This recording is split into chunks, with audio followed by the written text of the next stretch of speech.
And so we will be covering these two primary topics: why everyone's mind is exploding, and what you or we can do to help. And so it feels like we are living in a time of disorientation. I was reading through Brueggemann's book last night on the spirituality of the Psalms, and that book came to mind as I was preparing for this webinar, and just thinking how much that is appropriate to today. And the context in which we live in, where there's frustration, anger, bewilderment, and a number of things that are going on. So we're going to look at these two categories. I'll also invite responses as well. And we'll just move forward and think in terms of our places as leaders in the church. Why are our minds exploding right now? In part, we can't help it. We are wired in that there are 3 levels of threat to us that we feel, and it impacts our brain. And so the level 1 threat it's in our broader environment.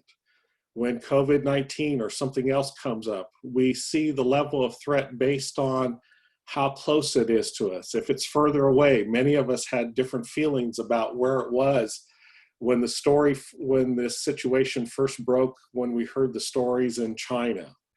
And then as it began to move closer to us, so then the level 2 threat is that it becomes a part of our community, in our neighborhood, in our country, and all of a sudden it begins to change our outlook as to how it impacts us. And then a level 3 threat is that it's upon us. It's people that we know intimately. It can be family, friends. Maybe we ourselves are so impacted by it. Also, how we're warned, in terms of the dynamics of this. So this not only relates to COVID-19, but other threats that we can experience as well. I'd like to frame this in terms of then how it reacts to us. And so we are naturally wired that we're more responsive to threats that are strong, that are over rewards. We're geared that way, and so like when and these threats or rewards, they can be subjective, they can be incremental, they can be relative. But what happens is that the more we perceive, the more our brain feels threatened, and we can become defensive and disengage, and are more likely to become more irrational. There's David Rock, who is the founder and director of the Neural Learning Institute, has created a model based on research and study that has been around for a few years now, and it's called the SCARF model. And I'd like to just think of that in terms of how we're responding today in terms of leadership. The SCARF model involves status, certainty, autonomy, relatedness, and fairness.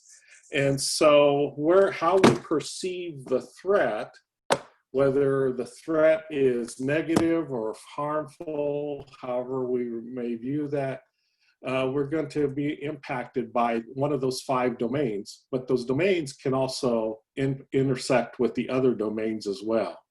We're more likely to respond to a threat than we are to a reward.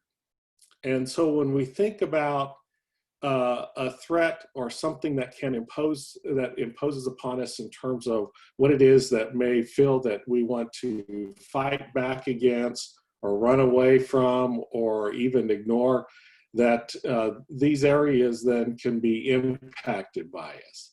And so when we perceive a change or new information, our response is then to avoid loss or run away from a threat or move towards a reward or gain. The interesting thing is that the threat response triggers the same activity in us as when we experience physical pain. So when we don't like change, it really does hurt. The brain takes a threat and reward and approach to primary needs as well. And it's the same areas in our body that are triggered in terms of the needs, as well as food and water. And also it impacts them in terms of our social needs. And so the SCARF model then is related to our social domains and how it impacts those areas. So status then sometimes is called identity, but it's our relative importance to others. It's acknowledging how we fit into a certain group or a setting. It's the way we engage. And so when status is up, we engage more. It's a way of saying, I'm valuable. Certainty is the ability to know what the future is going to be like. And uncertainty about what will happen leads to fear and a defensive response. And so I don't know about you, but when I was in pastoral ministry, one thing that always seemed important for many members of the congregation is, did the bulletin look the same? Did the order of worship? It's like it can be even at that level and that minimal as to what we may think, but that certainty creates that comfort and is seen as either a reward or threat. And then there's autonomy. That's that sense of control over our circumstances, feeling like we have a choice about what we do and that it matters. And so it's to say, I do have a choice. Relatedness is the sense of safety with others, feeling we belong to a tribe or group. And so it's saying, I belong here, and this is my group. Fairness is the fair exchange with others. And when we feel something is unfair, we often seek justice. And so it's that feeling of wanting to be treated with respect and being valued. So in terms of thinking about this, when you think about your congregation or the setting that you're in, what are some of the things that you have noticed in terms of what this crisis has done in the way you see people responding? I invite those comments to be shared in the chat box. So what are some of the things that you've noticed in terms of either status or certainty, autonomy, relatedness, or fairness, in the way you're perceiving people are responding during this crisis? And I invite you to share your comments in the chat box.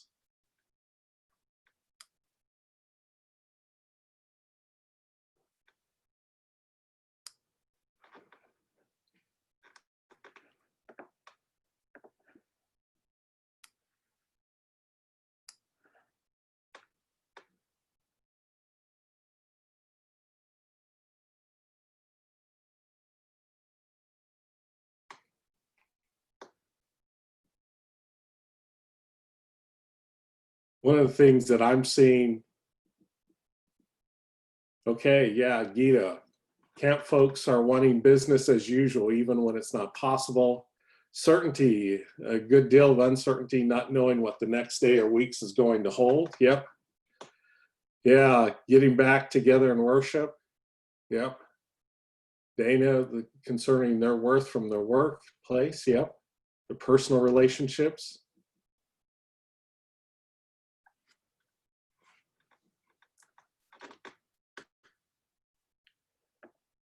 Other things that you've seen or noticed.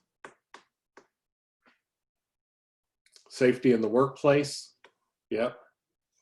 Fairness. Yep. Yeah, fairness of who has access to technology and who doesn't. Control. Yep. Big one. Yeah. Yeah. Some of the pillars of the are not able to participate as much as what they have perhaps in the past with all the online use.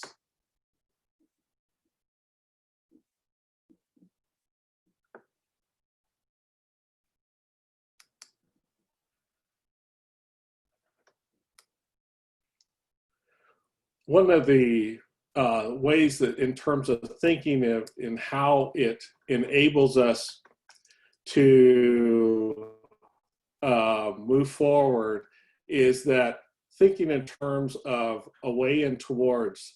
So a way where we feel threatened, we can become distracted, anxious, we think less clearly, we have, our memory is not as good, we don't do our work as effectively. And it can also create then how we perform also in our relationships, friendships, being with each other or in our homes. It can have impact in terms of family relationships and what is happening. Isolation, and then also it raises the cortisol and stress. And then in positive, when we see things, when our status, when these domains are seen as more of a reward, that being our perception, it makes us feel more positive. We actually become more focused, we become more collaborative, more innovative and creative, involvement, and increased resilience. And one thing about resilience is in a sense, as one person said, it's that capacity to work through, the ability to work through the gap between the threat that is and how we respond. And so that resilience there in our capacity in terms of time and also the effectiveness in which we respond is what creates that resilience for us. I'd like to show another slide in how this plays out as well in terms of how the brain works. And so when we're in that sense of threat versus reward, we also happen to become more excluding, more judging, more limiting. We're more likely to withhold information.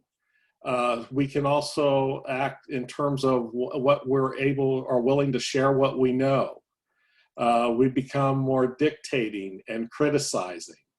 And so it actually elevates the cortisol, that body chemical within us, and it creates more anxiety, more anxiousness, more fear, and it hampers the way we respond. And that cortisol can stay within our bodies for an extended period of time. Some scientists believe that it can stay in our bodies and working in us as long as 26 hours. On the other hand, when we're working out of more of a place of reward and also that prefrontal cortex of our brains, that it kicks up the oxytocin. And when that happens, we become more collaborative, more co-creating. We're more open, we don't feel threatened, so we're more open to including, more open to appreciating others and expanding. We become more curious when that is happening within us. We're curious about others, we're curious about the work. We're also more open to sharing and discovering and developing and celebrating. And so that is kind of gives us an idea of when we see those threats, it kicks off the cortisol. We tend to, that becomes then more prominent within how we respond, how we view things, versus when we see things as a reward. And so how people respond as well is the being able to help people shift in that sense of being able to move from that lower brain to the upper brain to working out of a sense of fear towards a sense of openness. So thinking in terms of some in your ministry area, how are you helping people to, what are some of the things that you're doing to help people make that shift from that, from the perhaps that place of fear or the unknown or anxiety to a place of being able to of more calm and being able to be more forward looking and more engaged. Invite you to also share that in the chat box.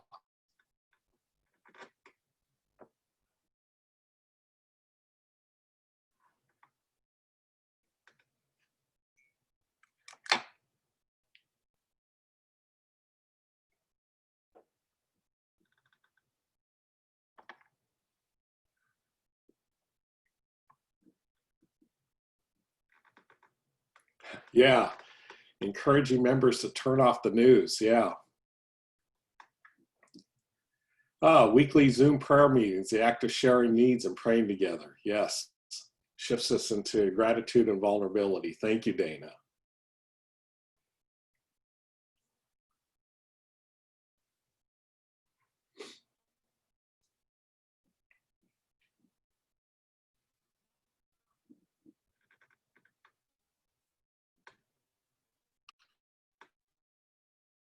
Mark, finding ways to help people become more involved in technology. Yep, keeping people connected. Calls with pastors, listening, encouraging. Yep, not getting isolated. Very much so.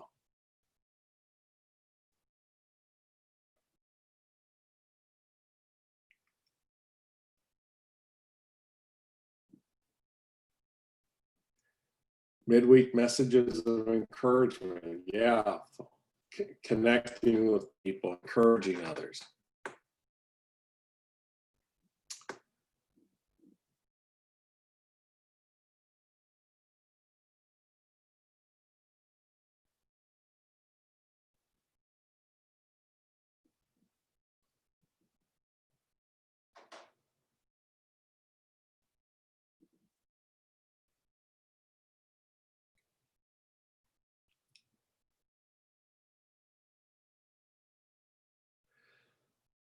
Communication every day of encouragement. Yep.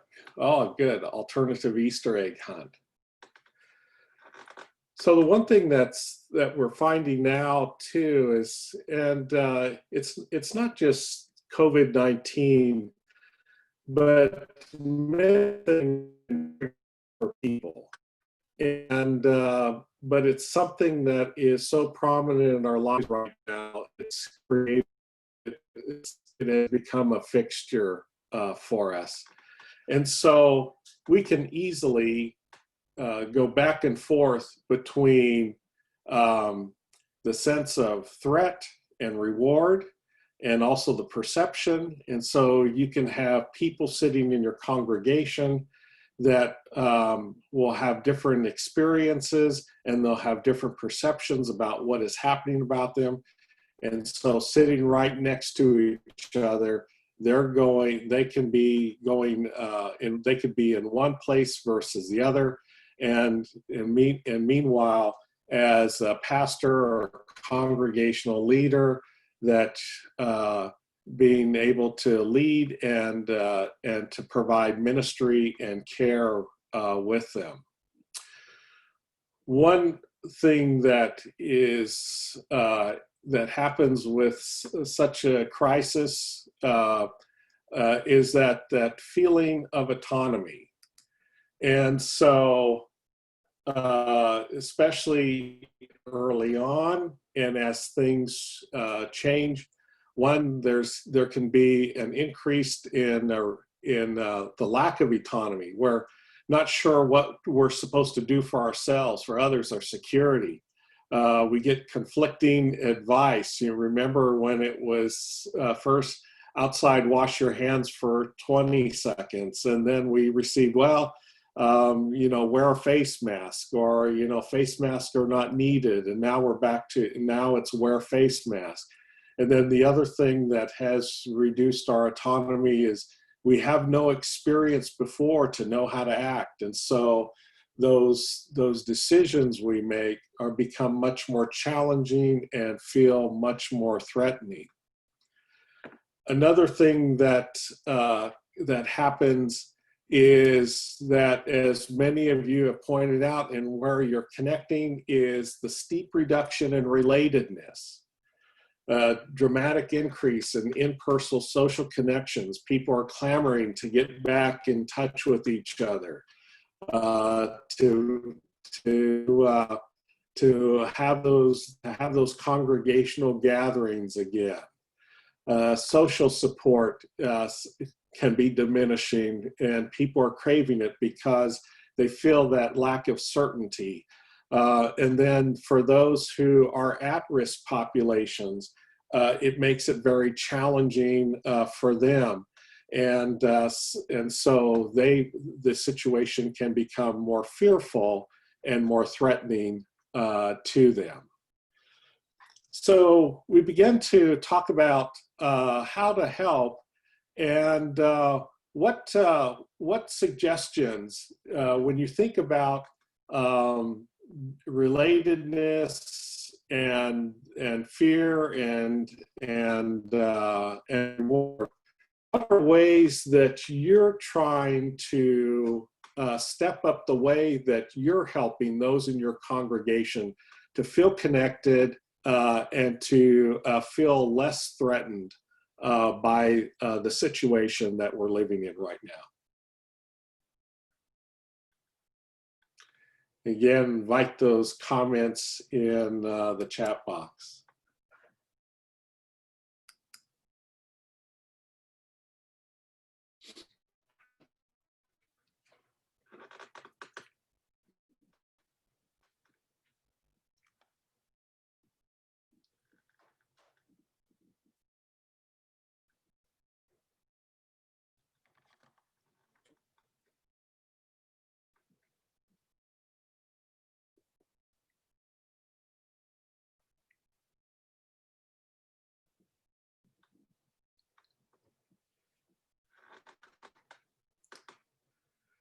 Okay, thank you, Glenn. Ryan, making personal calls, getting the deacons involved,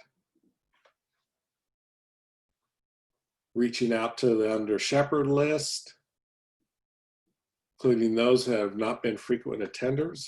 Excellent. Connecting campers and parents, yeah. Keeping them up to date on summer camp possibilities, very important. Yeah, Chabuzo, much more hope-centric.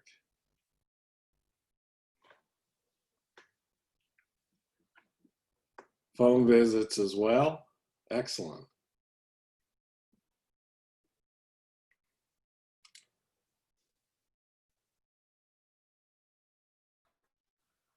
Yeah, still saying we're having Sunday school by Zoom. Congregations are doing a lot of different things, and some are able to do worship, others are doing Sunday school, some are just doing Bible studies, but all of it is important.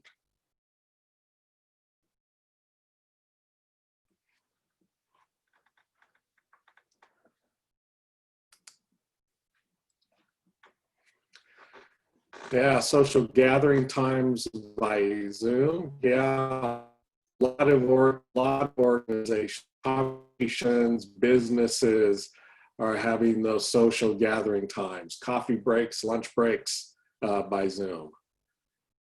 Yeah, very good. Thanks, Glenn.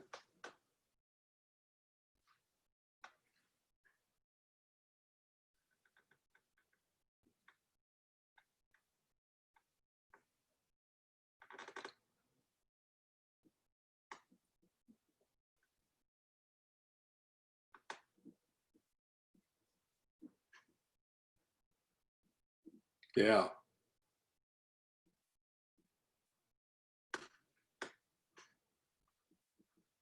Yep. Having a new pastor, it's a time of hope, and making calls.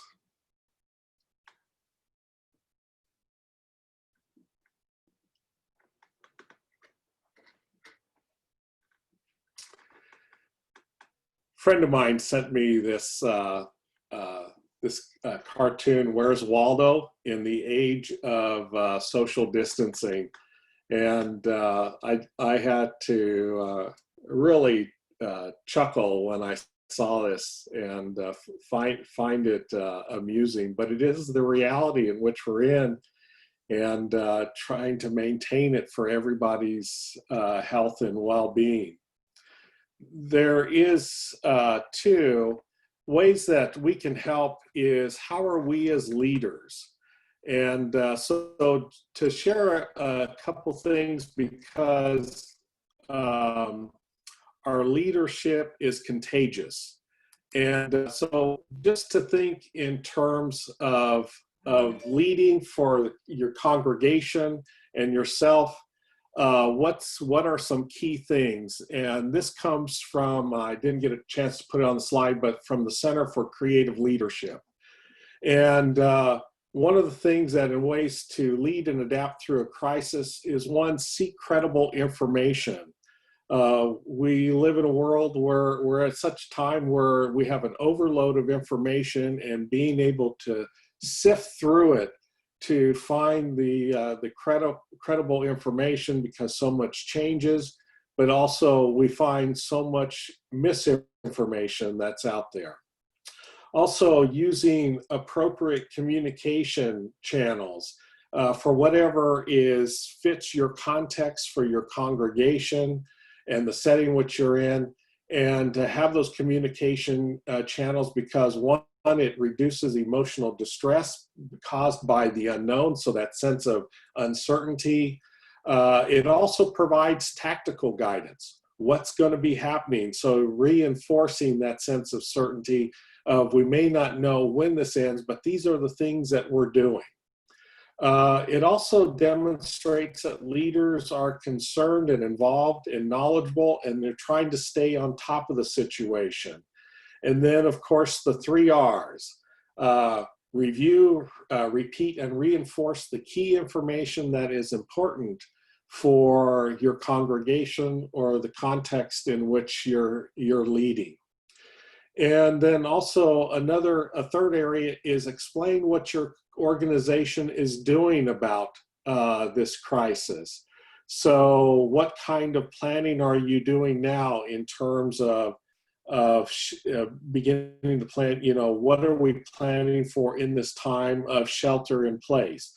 What might be some of the plans that we're thinking about moving out of this? How do we adapt? But then also being able to talk about the ways that, in a sense, for a congregation, it could be congregational care, it could be worship, it could be outreach, but keeping that up front and out front with the congregation.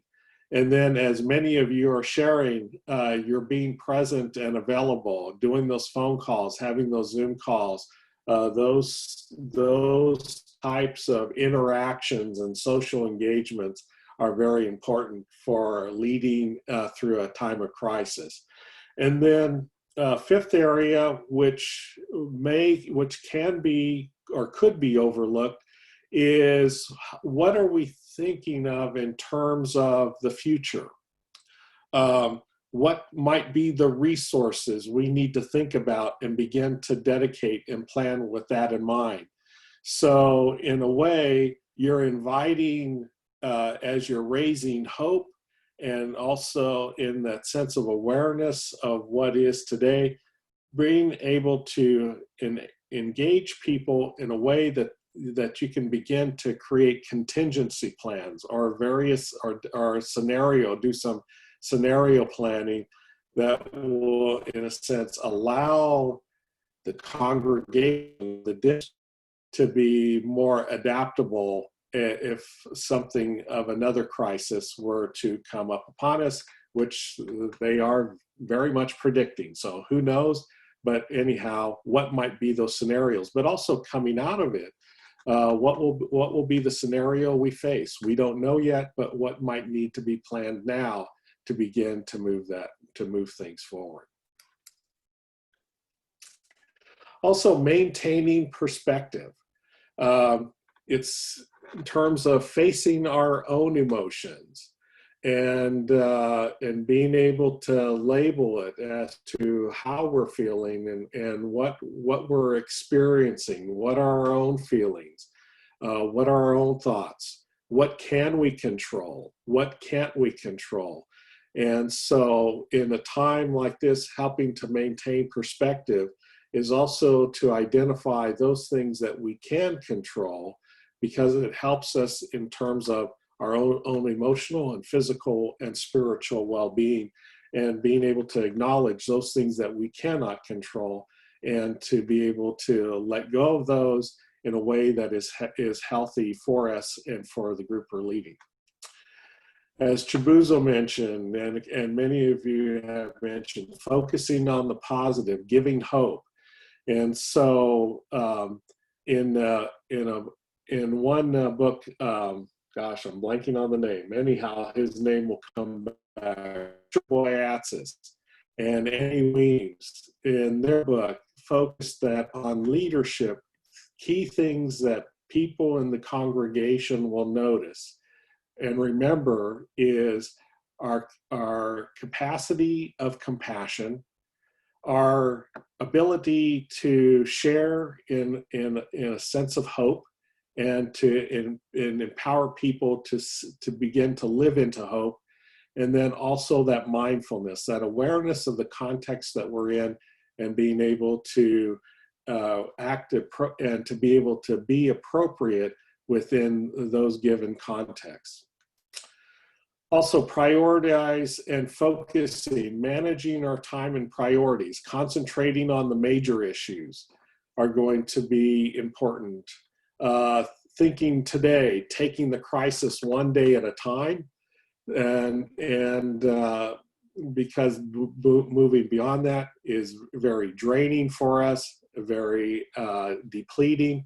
And so being able to focus one day at a time and focusing our time and priorities for this day.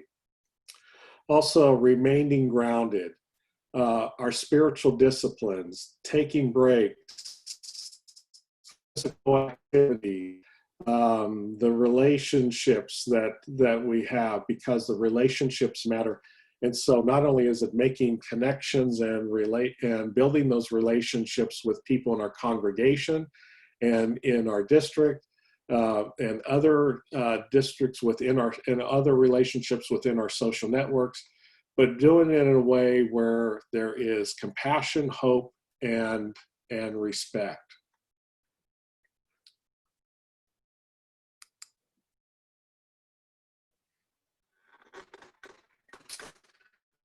Is that being in your role, you are resource leaders with the ear of many leaders. So if you're a pastor who has a deacon team, other teams with whom you're working with, those are all leaders within your context. And so good leadership then in time of crisis is being able to listen and to respond, to respect them, but also then help people to recognize and to be able to deal with their own emotions and how that is impacting them, but then also, and then to prepare them mentally for what they may be dealing with, but also the future. And then helping people towards adaptive actions. And so as we all know, that what we are experiencing is that we probably have had to be more adaptive in the last 3 to 4 weeks than what we ever have been in our prior leadership experience in the church. This has made so many changes in that. But what happens is that as going back to how we communicate, what we communicate, builds the level of trust within the congregation. And so congregations, whether physically distant, physically together, they can be healthy, thriving organizations if we tend to upregulate being inclusive of people, making sure that people are included in the messaging, are connected, that we are sharing appreciation, We're expanding who is part of our who is part of our church family and our community. We're sharing, we're discovering together, we're developing new ways of being the church. However those developments take place, it can be development of leaders. We're seeing leaders step up in ways that they may have not had to for some time, but then also being able to celebrate. So what helps to build a healthier, more hopeful congregation and organization is when we're able to upregulate inclusion, appreciation, and on those on the right-hand corner, where things become more threatening and more fearful, and our congregation can be more anxious, we ourselves. And it goes not only from a congregational or group level, but also to an individual level, are we excluding and judging and limiting? Are we criticizing or dictating? Are we withholding information? And so in order us to do this now, even more so, is making sure that we and our leaders are down-regulating those areas that are depleting, and building up and upregulating more of those things that are nourishing. It's not saying that we won't do, we can never eliminate exclusion, judging, withholding, so forth. I'm not saying that. But the level in which it happens for us and also our leaders within our congregation or our ministry context, and within that, it reflects and it builds. And so working to upregulate, uptick, those on the right-hand column versus the left is important for us. So thinking of the list on the right side, the upregulating of including, appreciation, expanding, sharing, discovering, developing, and celebrating. Pick one of those and share something that you and your leadership in your context are trying to lift up more in order to keep people connected and have a greater sense of vitality, a good sense of vitality in your context. Again, I invite you to share that in the chat box.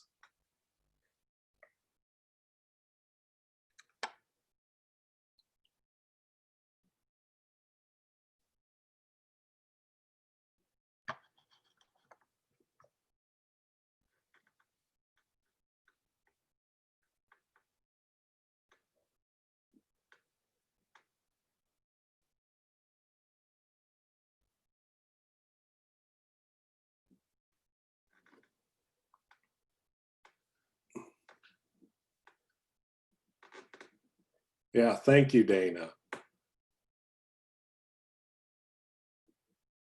Moving to Zoom has included more people. Yeah.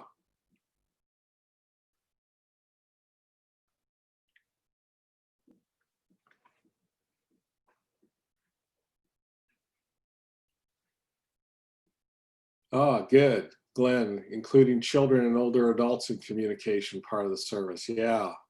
Dennis, using video people in the congregation. Yeah. Very good.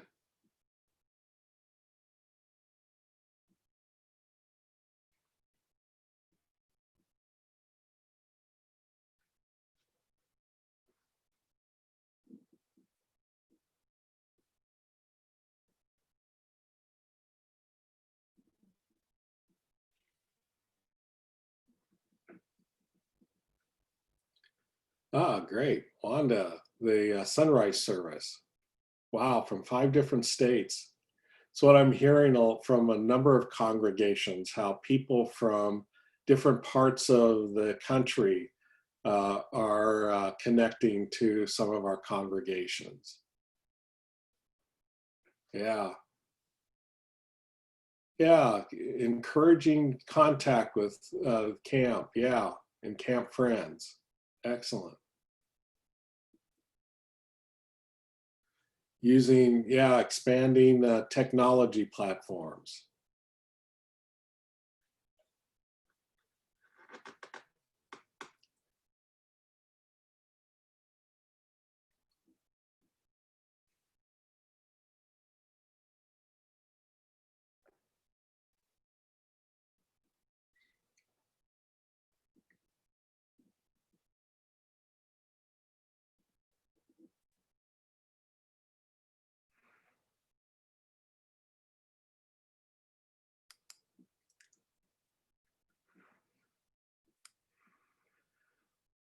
I want to move to this slide. And this is how the importance of affect labeling. And we hear, especially we've heard more recently about grief and loss.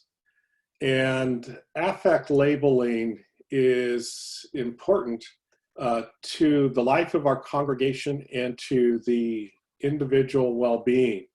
And so there are times when, as the importance of this as leaders, and so the work from Tompkins, and which was adapted by Douglas Knoll, is that they describe affect, that is the word that describes the physiological changes that occur when our within our brains in response to a memory or an outside event. So affect then is interest, excitement, or enjoyment and joy, which is a positive affect. Surprise and startle can be a neutral affect. And then the third category, which is the negative affect, is fear and terror, distress and anguish, anger and rage, disgust, grief, shame, and humiliation, and abandonment and unlove. And so to be able to help people label that for themselves. So affect is the physiological changes that occurs within our brain that triggers the fear, the rewards, the positive or negative affect. Emotion, or the feeling, is what is happening in the body.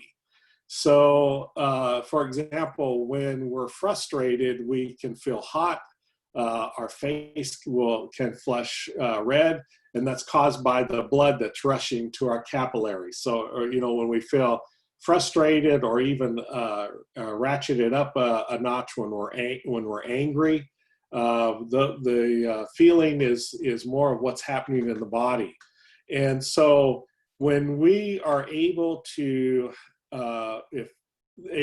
affect label, we are providing an upset person or group with the emotional categorization at that moment to provide for themselves. So in other words, what we're doing when we do that is we're just providing them our prefrontal cortex, as Sylvain says. And it allows that, in a sense, we're helping people to name the state, the affect that they're in order to help them understand and to begin to deal with why they may be upset. Or on the other hand, even why they may be having such a positive experience as well. But once that emotion is labeled and in awareness, it allows the individual or our congregation to do that. So even for ourselves, for us to name that enables us to work with it. And as mentioned earlier, that we reflect out our emotional status and where we're at in the time that we're engaging with people. So having that as an important leadership quality is key to good leadership. Now, the one thing is, as leaders, you don't have to be right in this. It's okay to say when somebody is talking, to say you feel angry.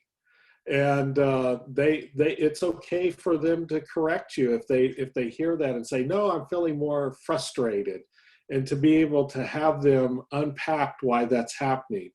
And so, but in doing that, where we talked earlier as well about the cortisol, that the brain chemicals, the body chemicals that are flowing through our bodies when these are triggered, it helps them to begin to dissipate those chemicals, which then can help to bring more calm. It can help them then be able to clarify what they're thinking, what they're feeling, and they're more able to then move into a place of taking action in order to deal with that concern or whatever the issue may be for them. And so affect labeling is an important place, and especially for the deacon, for the ministry of deacons. To be able to do home visits, to work with people, especially now in terms of phone calls, Zoom calls, it enables those kinds of interactions to take place. You don't have to be right. We don't have to, but it's just putting out there, this is what you're hearing, and just making a you statement rather than saying, I hear you say, or I sense you're feeling this way, but just say, you are angry. And I hear, or in that way, it enables them and it moves you out of that, position and being triangled in it.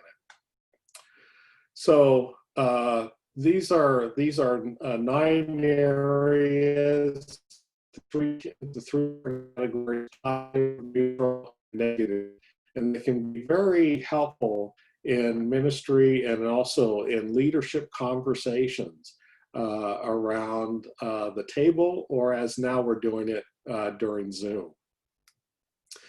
What can leaders do? We're seeing this in many ways.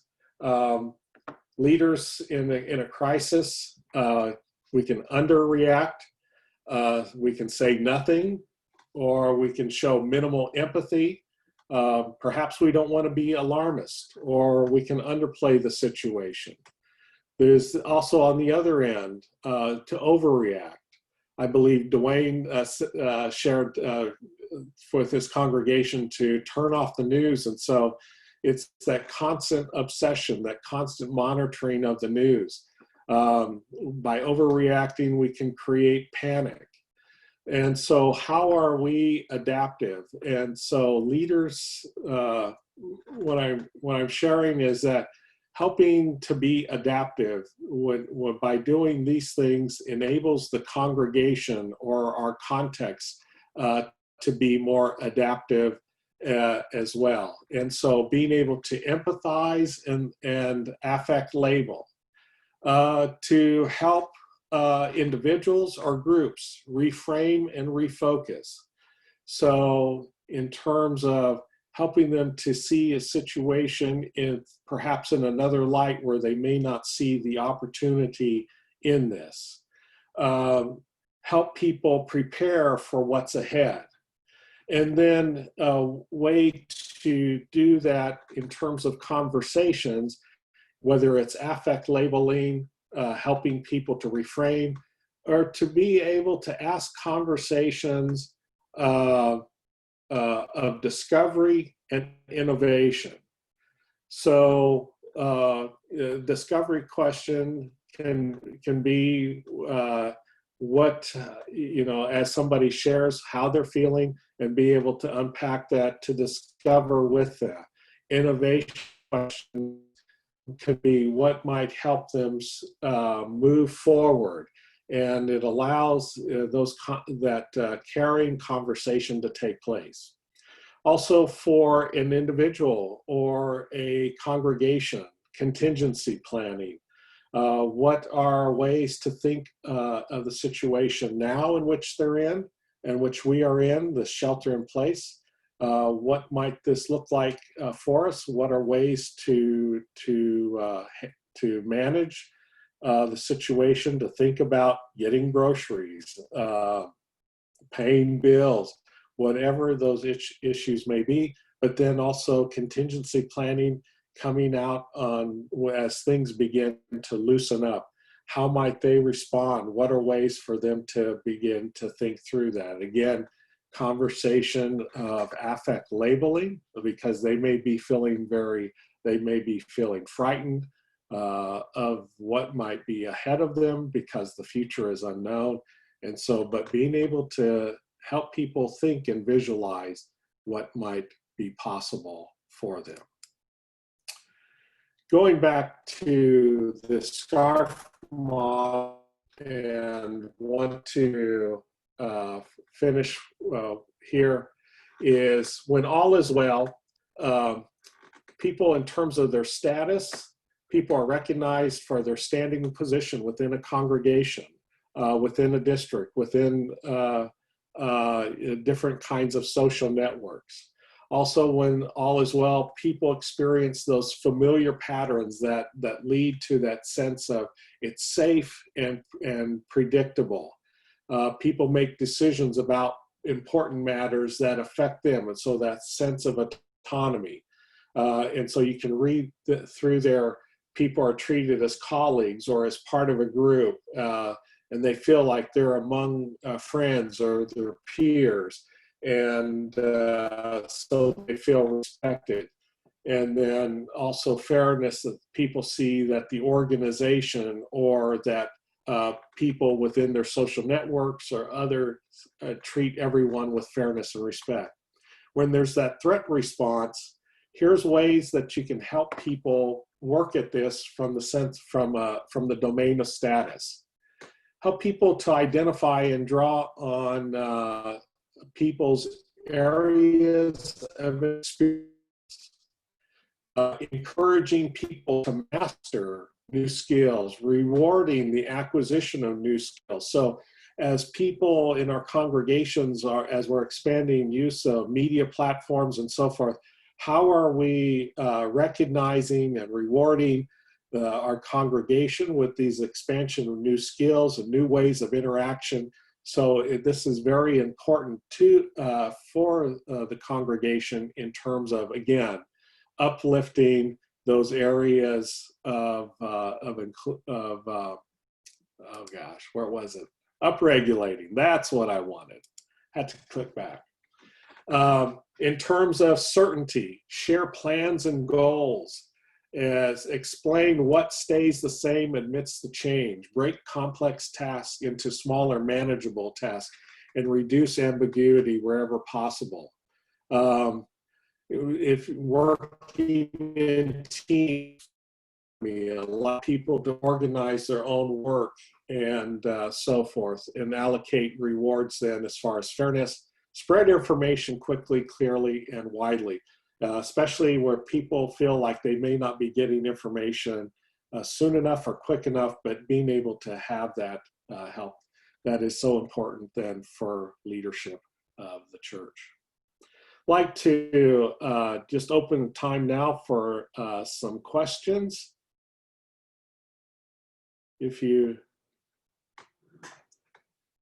Or comments or thoughts that you want to share.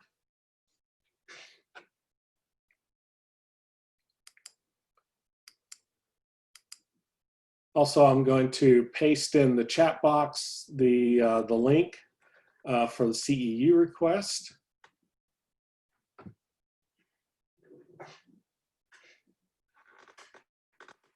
And I will make the slides available. Send a request to Dueck at brethren.org. And if you do so, I will send you a PDF copy of the slides.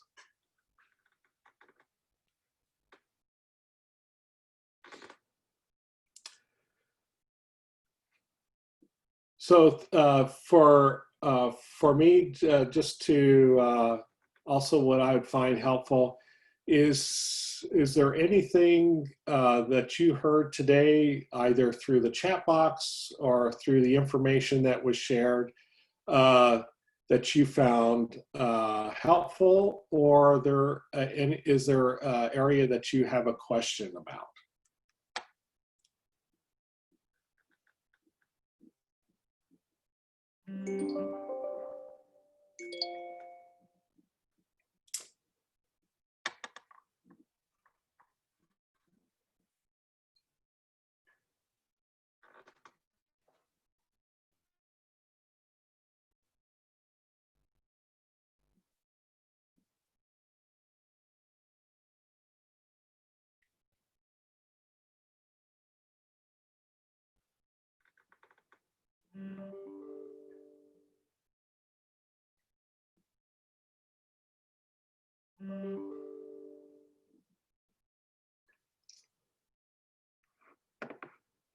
Well, thank you very much for attending. I appreciate you being here for this webinar this afternoon, and God's blessing upon you, peace and grace and strength as you lead in your ministry context.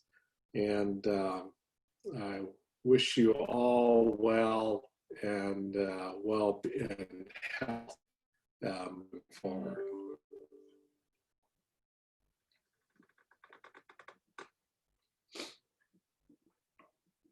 Thank you, Wanda. Thank you, Dana.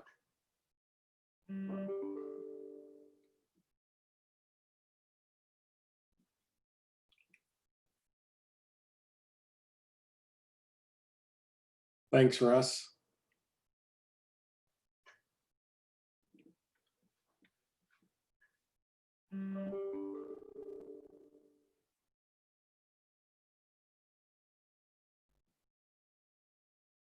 Thank you, Ryan.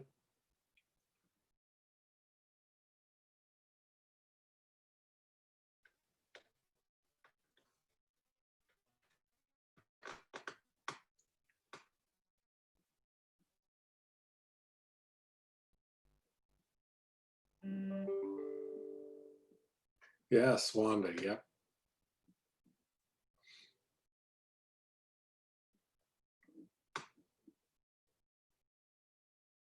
Thank you, Mark. Good to have you with us.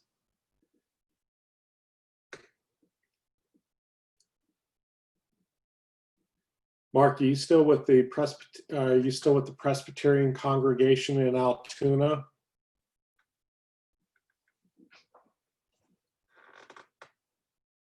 Ah, yeah. Great for them and you.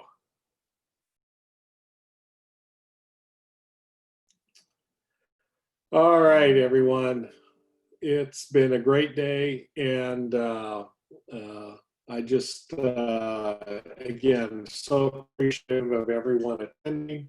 And look, we will be having other resource events for pastors and congregations, and look to those.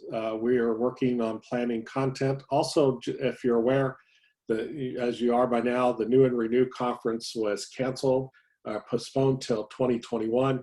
And so the committee is working on providing content, webinars, and resources then to bridge that time between now and next year. So the resources will be dealing with church planting and also church revitalization. So, all right. Well, in this post-Easter week, I just wish you all well, and also the hope that we have in the resurrected Christ.